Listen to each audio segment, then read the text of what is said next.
Quero convidar você a abrir a sua Bíblia na carta de 1 Pedro. 1 Pedro, capítulo 2.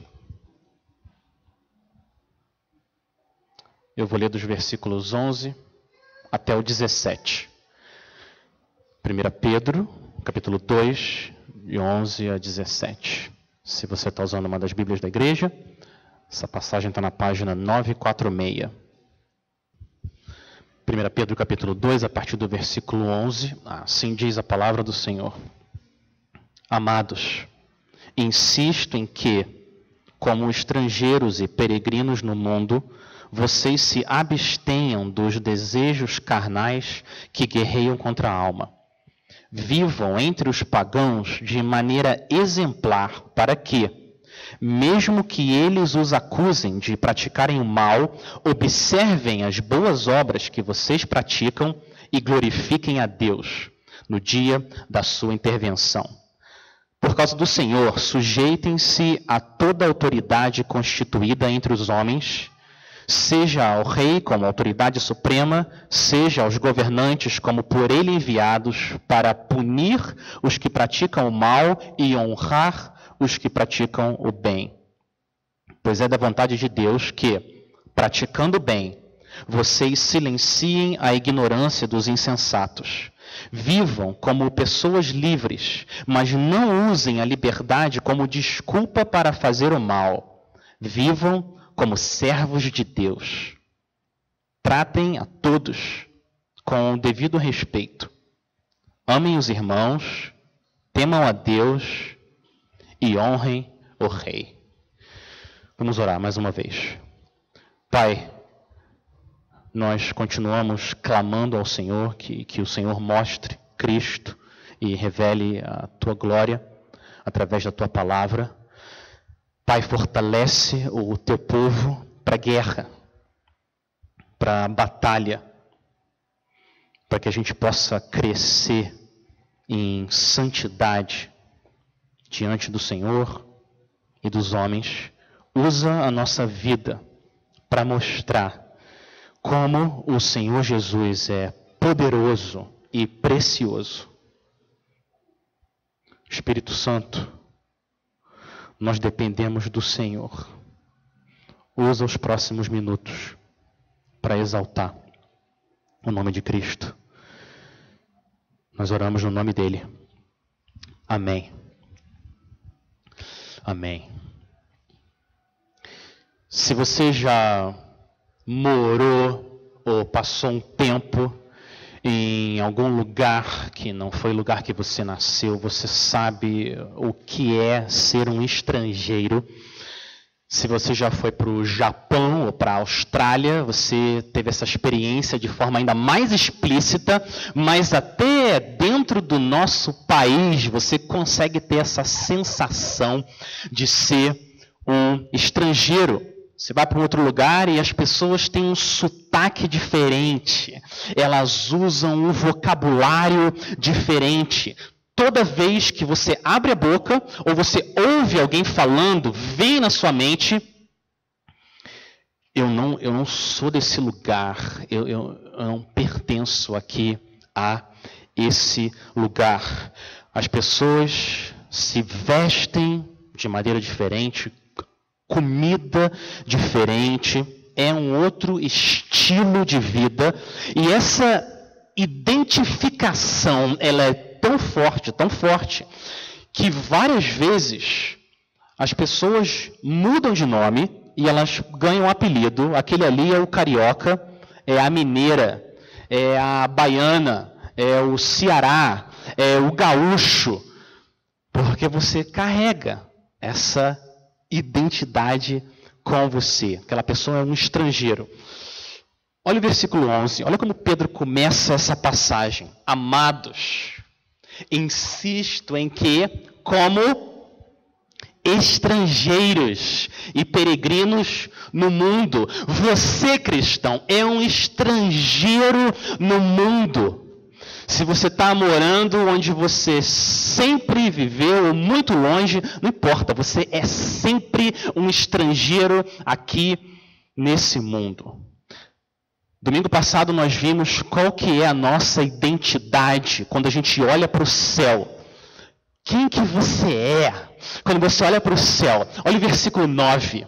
O Senhor diz que você é geração eleita, sacerdócio real, nação santa, povo exclusivo de Deus. Essa é a sua identidade quando você olha para o céu. Agora, quando você olha para a terra, como que você deve se enxergar? Você deve se ver como um estrangeiro, um peregrino. Você é um estrangeiro, porque esse lugar que você vive não é a sua casa. Não é. E você é um peregrino, porque você está temporariamente passando por aqui, por vales de tribulação, por montes de adoração, indo rumo à cidade celestial, que o seu Salvador foi antes preparar lugar para você. É assim que a gente deve se ver, estrangeiro, peregrino nesse mundo. O povo de Israel ficou 70 anos exilado na Babilônia. 70 anos num lugar hostil a eles, contrário à fé deles. E a gente também está na Babilônia. Esse mundo aqui, para os cristãos, é a Babilônia. Nós estamos exilados, esperando o nosso Pai levar a gente de volta para casa. A pergunta é, então, como que eu vivo na Babilônia? Como que deve ser a minha vida enquanto eu estou na Babilônia? Essa passagem fala de 3 áreas, nos ajudam a lidar com 3 áreas da nossa vida. Primeiro, versículo 11, nos fala como lidar com os sentimentos da Babilônia. O versículo 12, como que a gente deve lidar com os cidadãos da Babilônia. E, do versículo 13 até o 17, como que o cristão lida com o governo da Babilônia. Sentimentos, cidadãos e o governo da Babilônia. Minha intenção, até ontem à tarde, era falar sobre essa passagem toda, mas eu entendi que era muita coisa, então a gente vai ver hoje os 2 primeiros versículos, a gente vai meditar como que a gente lida com os sentimentos da Babilônia, como a gente lida com os cidadãos da Babilônia, e se Deus assim permitir, domingo que vem, como que o crente lida com a política, como que o cristão lida com o governo babilônico desse mundo. Muito bem, primeiro, como a gente lida com os sentimentos da Babilônia, olha o versículo 11. Nós somos amados por Deus, e Pedro diz que ele insiste em que, como estrangeiros e peregrinos, a partir dessa identidade, estrangeiros e peregrinos no mundo, vocês se abstenham dos desejos carnais que guerreiam contra a alma. Os sentimentos da Babilônia não estão lá fora, eles estão aqui dentro. São esses desejos carnais que nós ainda carregamos, mesmo como estrangeiros no mundo, essa natureza pecaminosa que ainda vive dentro de cada um daqueles que pertencem ao Senhor. A gente não pertence mais a esse mundo, louvado seja o Senhor, mas a gente ainda carrega desejos desse mundo dentro de nós. E essas impurezas precisam ser eliminadas. A gente precisa de purificação. E qual que deve ser o seu objetivo nesse processo de purificação? Olha a palavra que Pedro usa. Nosso objetivo deve ser abstinência. Abstinência. Olha o que Pedro fala. Vocês se abstenham. Se abstenham dos desejos carnais que guerreiam contra a alma, contra o espírito de santidade que nós recebemos pela graça, que Cristo comprou na cruz. Um ex-alcoólatra sabe que ele não pode pôr uma gota de álcool na boca, porque isso vai fazer ele cair. Ele tem que ficar longe do álcool, nem sentir o cheiro. A palavra que deve vir à nossa mente quando a gente pensa no pecado é distância. Distância. O crente fica distante do pecado. O pecado que separava a gente do nosso Deus. E o pecado que crucificou Cristo, que levou o nosso Salvador até a morte. Essa é a vontade de Deus para nós. Abstinência total dos desejos babilônicos. Abster-se significa, literalmente, ficar longe. Essa que é a ideia dessa palavra. E olha por quê. Olha o versículo 11. Por que a gente deve se abster? Porque esses desejos babilônicos guerreiam contra a alma. A nossa guerra não é contra os habitantes desse mundo. A nossa guerra acontece, ela é travada aqui dentro do nosso coração. É a guerra do espírito contra a carne e da carne contra o espírito. Você sabe muito bem que guerra é essa. Você conhece essa guerra. A carne e o espírito não conseguem conviver juntos, no mesmo lugar. Eles são iguais os pastores de Abrão e Ló. Vocês lembram? Lá em Gênesis 13, começaram a ter muito rebanho e era só conflito. Os dois queriam ocupar o mesmo espaço. E é exatamente o que acontece dentro de você. O tempo todo, sem parar. Eles querem dominar todo o seu coração. E por isso existe conflito. Guerra. Nós sabemos o que é isso. Antes de você se converter, você tinha paz com o pecado e guerra contra Deus. Agora mudou.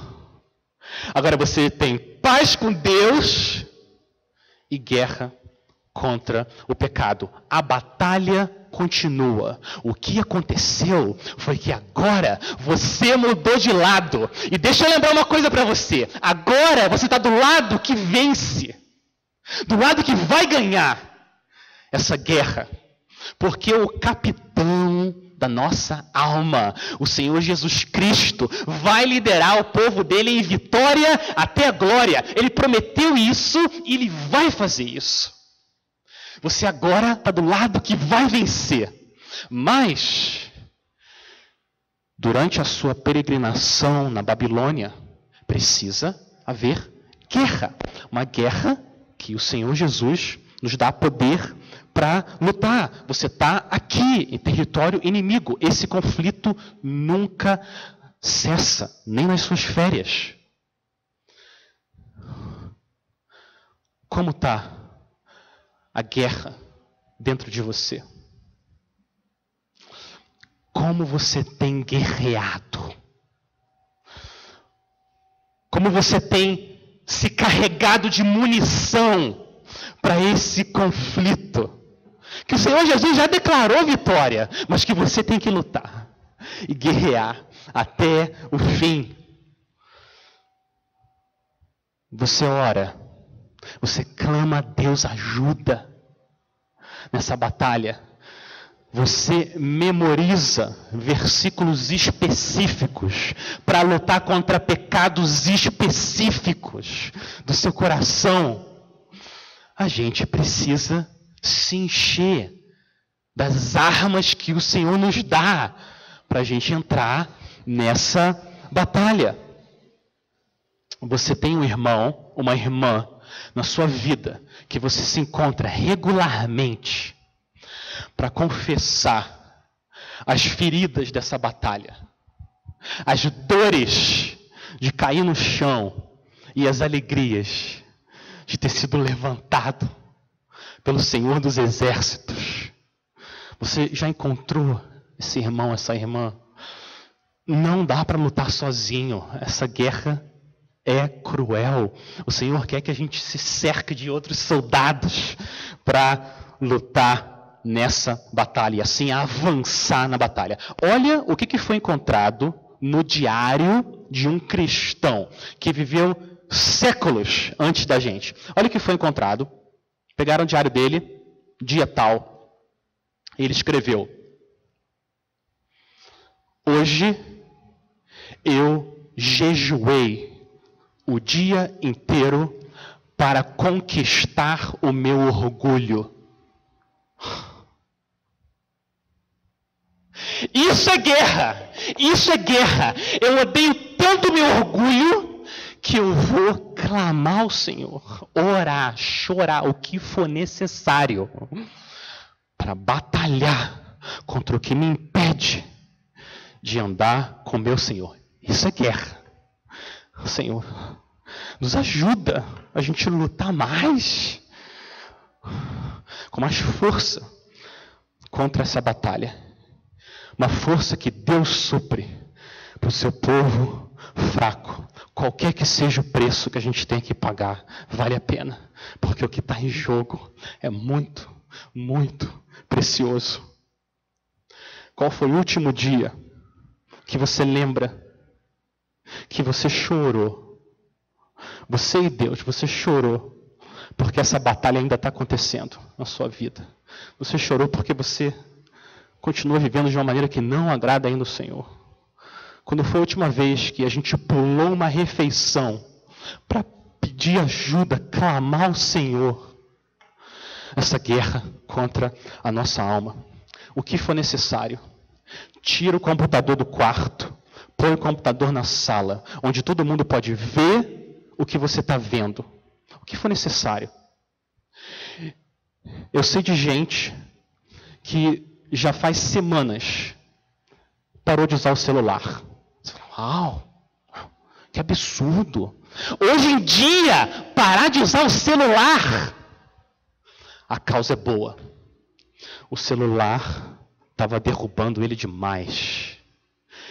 Preciso arrancar um olho, cortar a mão? Vale a pena. Melhor ficar um pouco mais difícil se comunicar com você do que ficar no chão, na batalha. O que for necessário. Sai de grupo de WhatsApp que cria desejos babilônicos no seu coração. Sai. Ou faz você desperdiçar um tempo precioso nessa guerra. O que for necessário.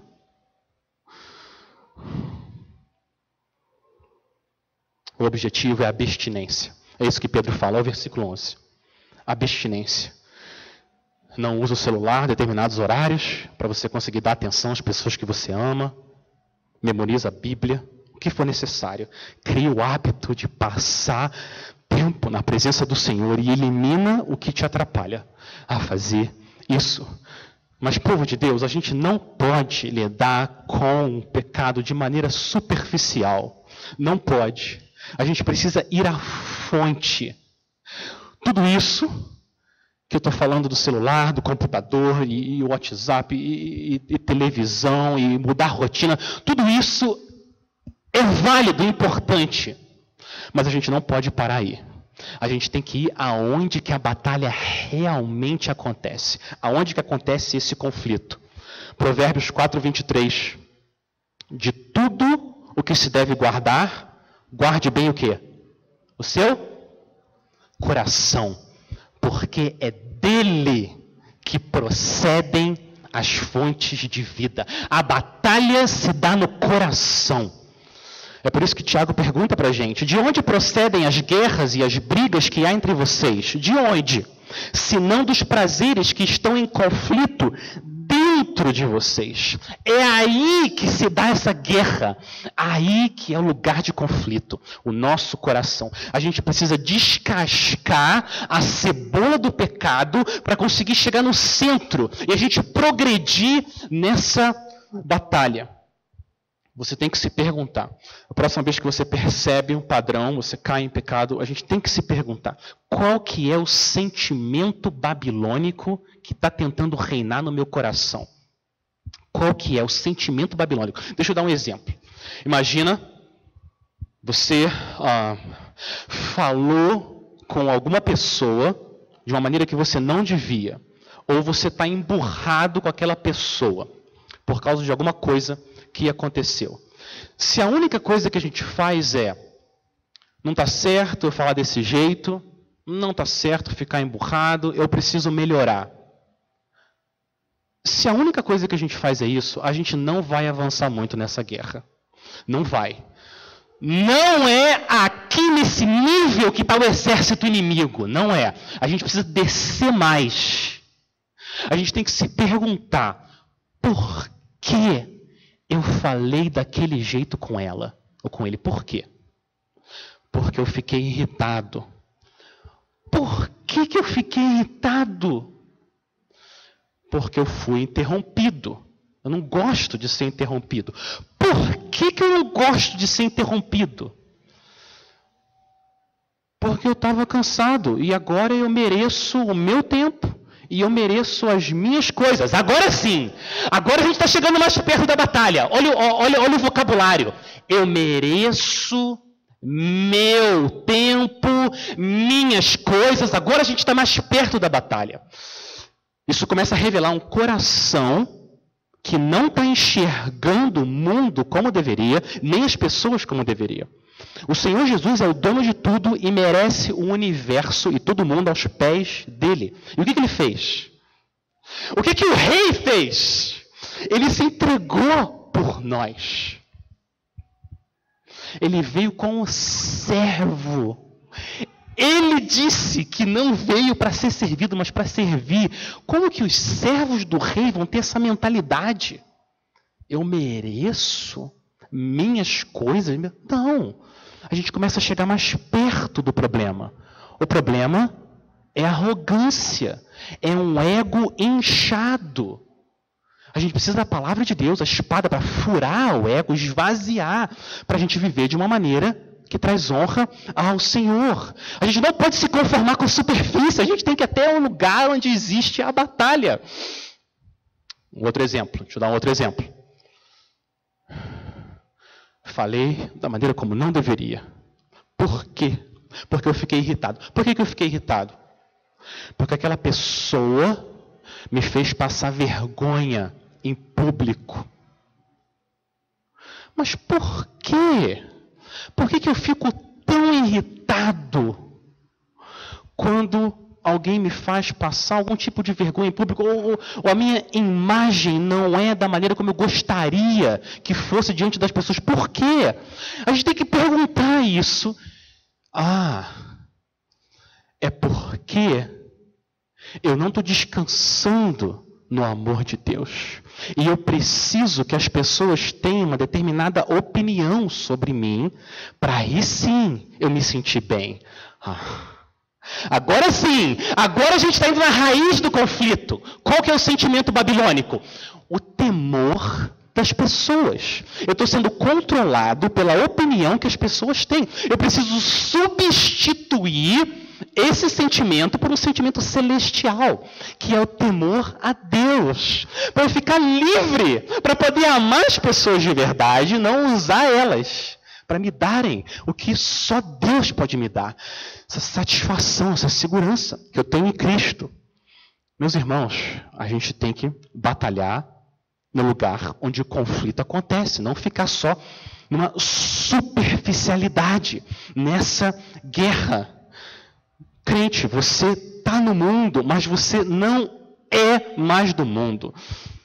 Você vive na Babilônia, mas agora você pertence a um outro mundo. E aqui, enquanto você está na Babilônia, rumo a Jerusalém Celestial, você precisa fazer guerra. Guerra não deixa o seu coração ficar preso às atrações da Babilônia. Impureza, imoralidade, egoísmo, não. Você tem que fazer igual Daniel, o profeta Daniel, seus amigos. Lembra, vem as iguarias do rei sendo oferecidas para ele.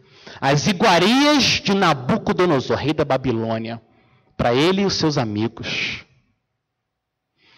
O que Daniel faz? Não. Essa oferta do mundo pode vir numa bandeja de ouro. Não! isso vai desviar os meus olhos do Senhor, a gente vai ficar à base de água e vegetal. Mas a gente não quer essas ofertas de Nabucodonosor. O que acontece com alguém que vive assim? A mão do Senhor está sobre eles.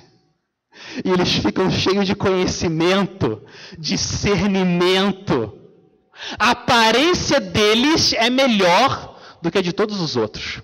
O que aponta para a aparência da alma, que vai ficar melhor se a gente se alimenta não das atrações da Babilônia, mas dos frutos do céu. A palavra do Senhor.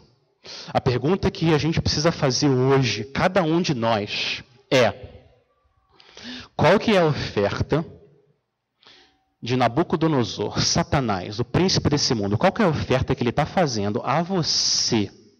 Qual que é a iguaria que ele está oferecendo a você para te contaminar?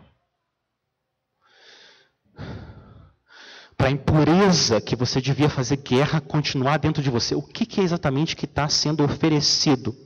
É alguma prática no seu emprego que você está abraçando e você deveria expulsar? É algum aplicativo do seu smartphone que você tem que selecionar e mandar para o espaço? O que você precisa dar um tapa na bandeja de Satanás para ficar perto do seu Senhor e fazer guerra contra os sentimentos babilônicos? Um relacionamento, uma amizade, qualquer coisa. É um custo pequeno perto do que está em jogo. 1 Tessalonicenses 4,3, pois a vontade do Senhor, qual que é para nós? A vossa santificação. Para isso acontecer, a gente precisa declarar guerra. E o Senhor vai nos ajudar nessa guerra. Abstenham-se dos sentimentos babilônicos. E o Senhor vai dar poder do Espírito para a gente avançar na batalha. E isso vai fazer você amar mais e mais o Salvador, que absorveu o julgamento que nós merecíamos. Essa é a primeira área que nós precisamos lidar aqui como cidadãos da Jerusalém Celestial nesse mundo. Segundo, versículo 12. Como que a gente deve lidar com os cidadãos da Babilônia, os cidadãos do outro reino? O versículo 12. Eu vou ler de novo. Vivam entre os pagãos de maneira exemplar, para que, mesmo que eles os acusem de praticar o mal, observem as boas obras que vocês praticam e glorifiquem a Deus no dia da intervenção dele.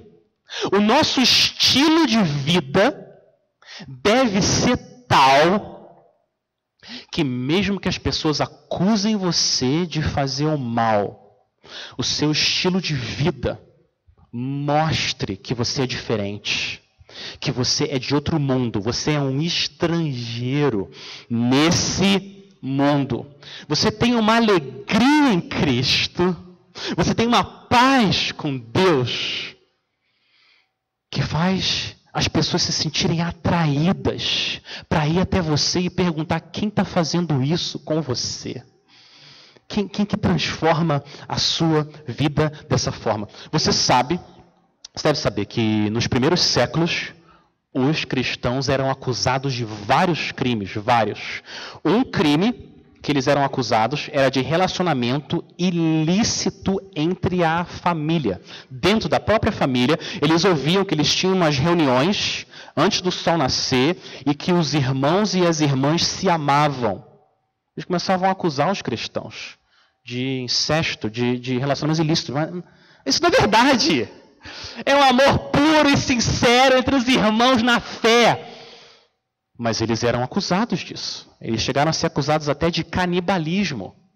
Porque parecia que tinha uma reunião ali, que eles comiam carne e bebiam sangue. Mas essa é uma acusação falsa. Eles estavam celebrando com pão e vinho o Senhor. Mas a acusação corria. E isso não mudou. As acusações em si mudaram. mas elas continuam acontecendo. Como que o mundo, como que a Babilônia em geral vê os cristãos hoje? Como? Os cristãos são muitas vezes vistos como arrogantes. Por quê?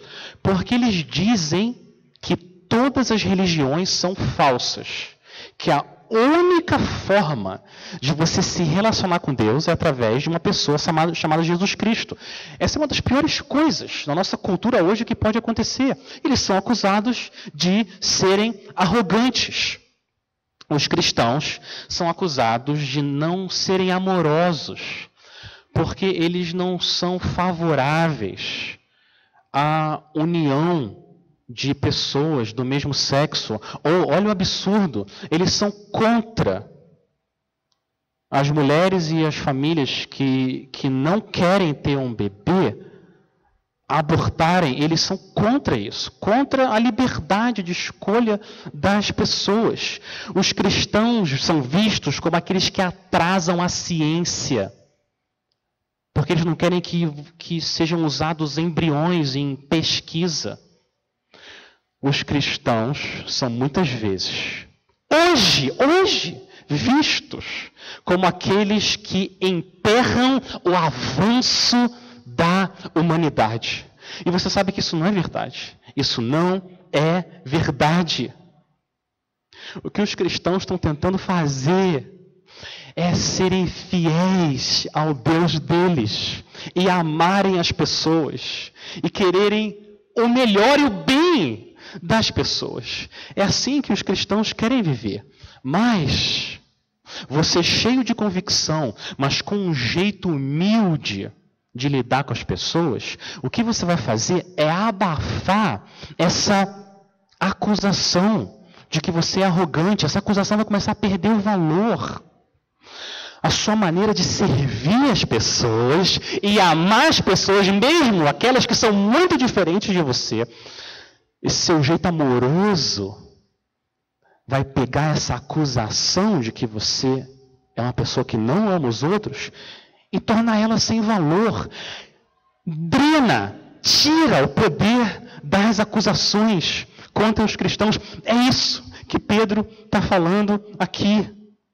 Quantas vezes o nosso Deus não usa as boas obras do povo dele para atrair as pessoas até ele e preparar.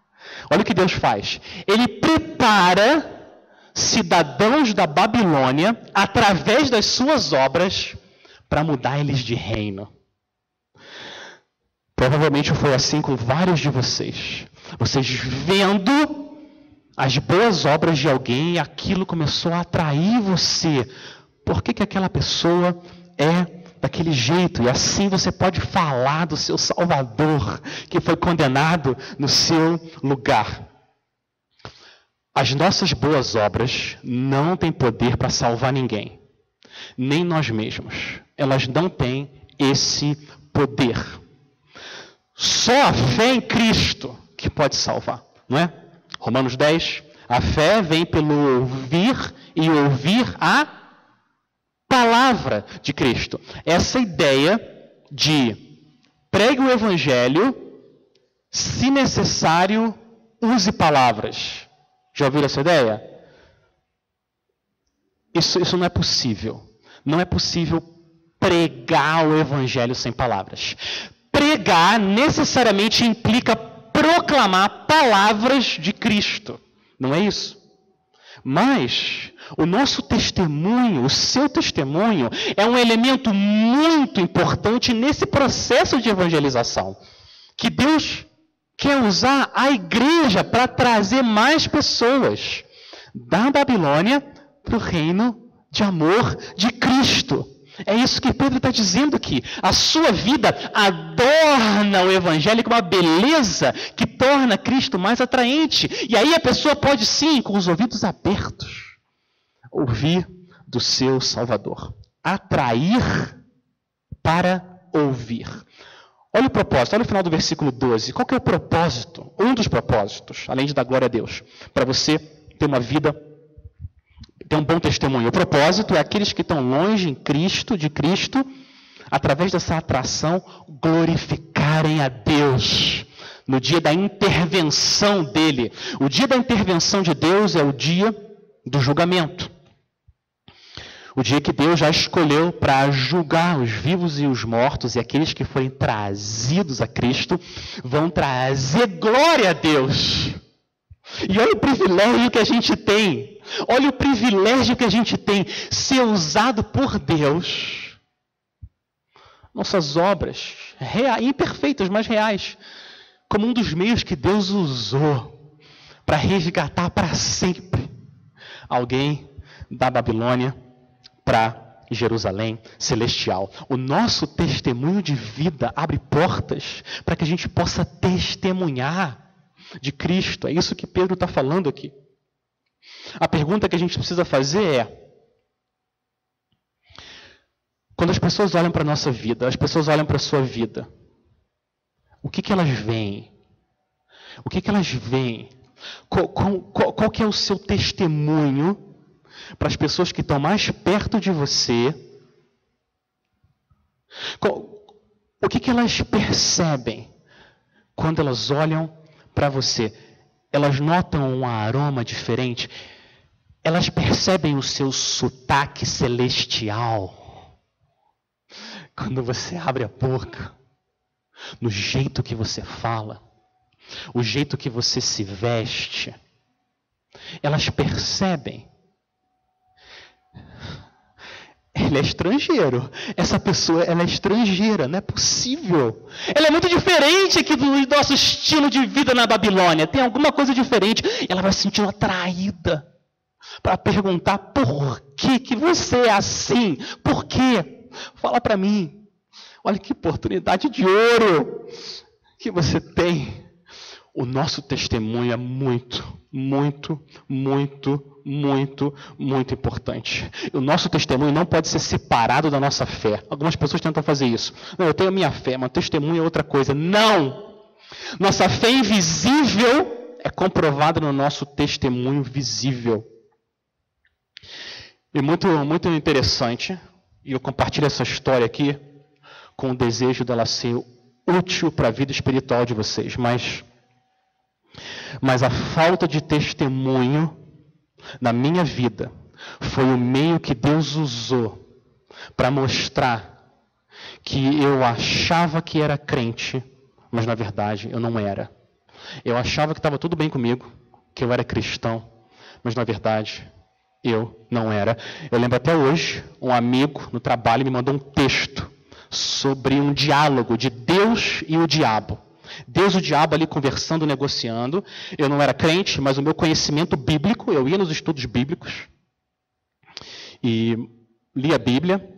O meu conhecimento era o suficiente para eu perceber que o texto não era bom. Aquele texto não era bom. Então eu respondi para ele uma resposta. Eu não faria a mesma coisa hoje, o jeito que eu escrevi não foi a melhor coisa do mundo. Mas eu respondi para ele, falei várias coisas. Sabe qual foi a reação dele quando ele recebeu a minha resposta? Ele falou: Alex, uau, eu nunca imaginei que você poderia ser cristão. Uau! A culpa não é dele. A culpa não foi dele. A culpa era toda minha. Toda a razão do mundo para não achar que eu era crente. Eu jogava bola com as pessoas, xingava as pessoas. Individualista, arrogante, impaciente. Como é que ele ia achar que eu era estrangeiro? Eu era igual todo mundo. Vida normal, escravizado, trocentos pecados. Eu vivia exatamente igual a alguém da Babilônia, mas eu achava que estava indo para o céu. Não existe ilusão pior do que essa. Não existe. Achar que está tudo bem, quando na verdade não está. O nosso testemunho não salva a gente, mas ele confirma, tanto para o nosso coração, quanto para as pessoas à nossa volta. Aonde que está a nossa cidadania? Aonde que eu pertenço? É por isso que a Bíblia enfatiza tanto o nosso testemunho. O Senhor pode usar qualquer boa obra na sua vida. Povo de Deus, povo amado de Deus, o Senhor pode usar qualquer boa obra, menor que seja, da sua vida para atrair as pessoas a Cristo. Ele faz isso. Vocês devem ter várias histórias. Como você foi encorajado e atraído mais a Cristo por causa da vida das pessoas. Mas eu quero deixar com vocês, para terminar, 2 boas obras celestiais. Eu quero encorajar vocês a orar por elas e buscar mais a elas. E eu sinto que eu preciso dizer uma coisa aqui. Eu coloco diante de vocês essas 2 obras, mas eu já vejo essas 2 obras, na verdade, em vários e vários de vocês. Essa igreja respira santidade. 2 maneiras de você salgar esse mundo individualista e agressivo. A Babilônia é um lugar individualista e agressivo. 2 obras que eu quero encorajar você a orar por elas. A primeira é a gentileza. Orar por gentileza. As pessoas não estão acostumadas em receberem gentileza nas palavras. Elas não estão. O estilo de vida do mundo é o seguinte: bateu, levou. Toma lá, dá cá. É assim que as pessoas vivem. No trabalho, na escola, aonde for. Ah, é? Você fez isso comigo? Vingança. Gentileza deixa as pessoas, no começo, desorientadas. Depois elas vão querer entender por quê. Por que você é assim? As pessoas fazem isso com você e olha como você devolve.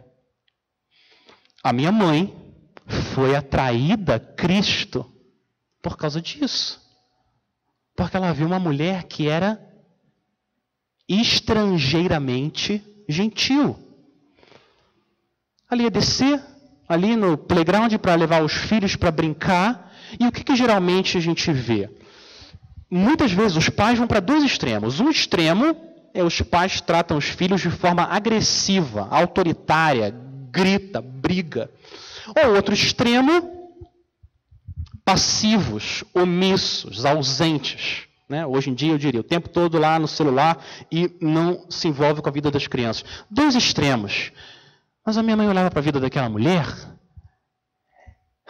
ela tinha uma firmeza gentil com os filhos. Uma autoridade amorosa. Ela liderava, guiava as crianças de um jeito que a minha mãe falou: essa mulher é diferente.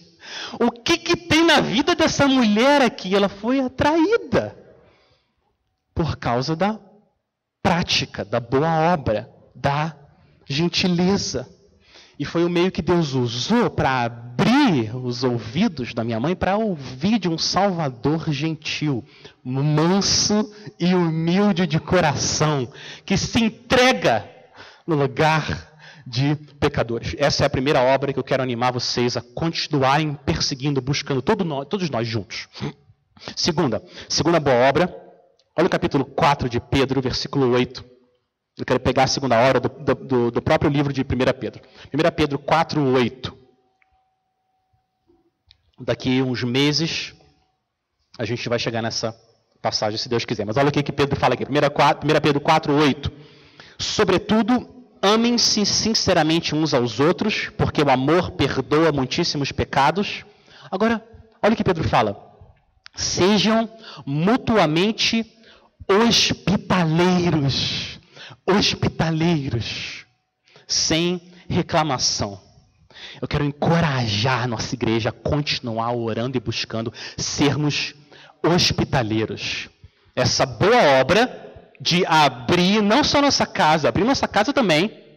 A hospitalidade inclui, muitas vezes, abrir a porta da nossa casa, mas abrir nossa vida com as pessoas, se interessar pela vida delas.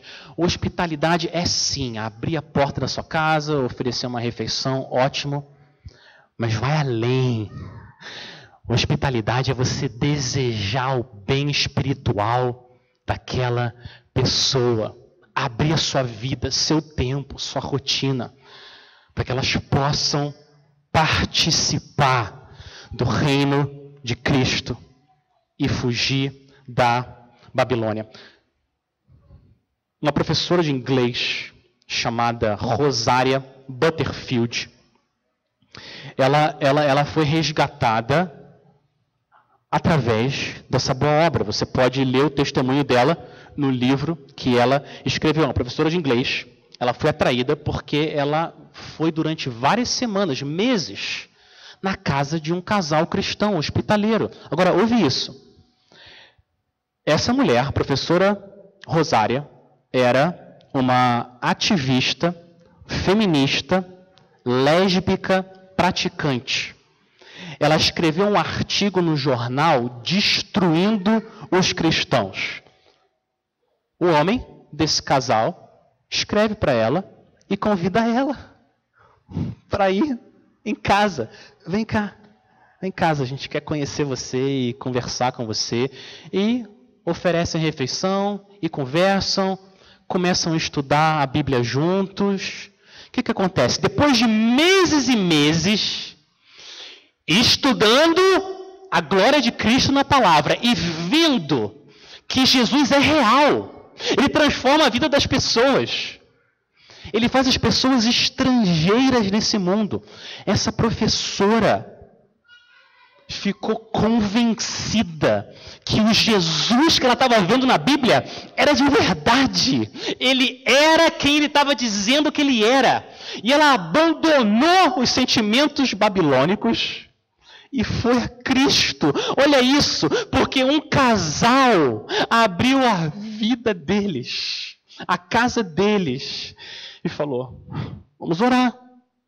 Vai que o Deus de toda a terra quer trazer ela para o reino de amor e justiça e paz.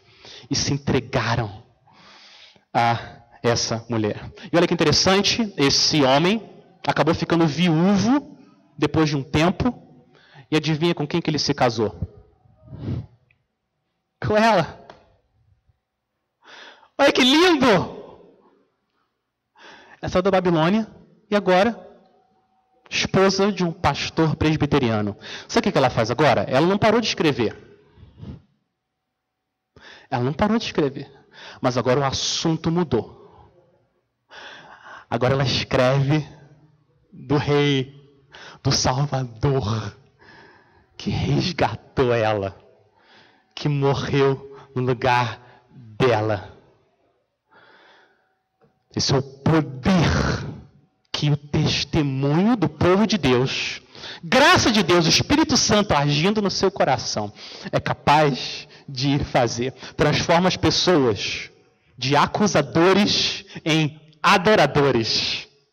De acusadores de cristãos para adoradores de Cristo.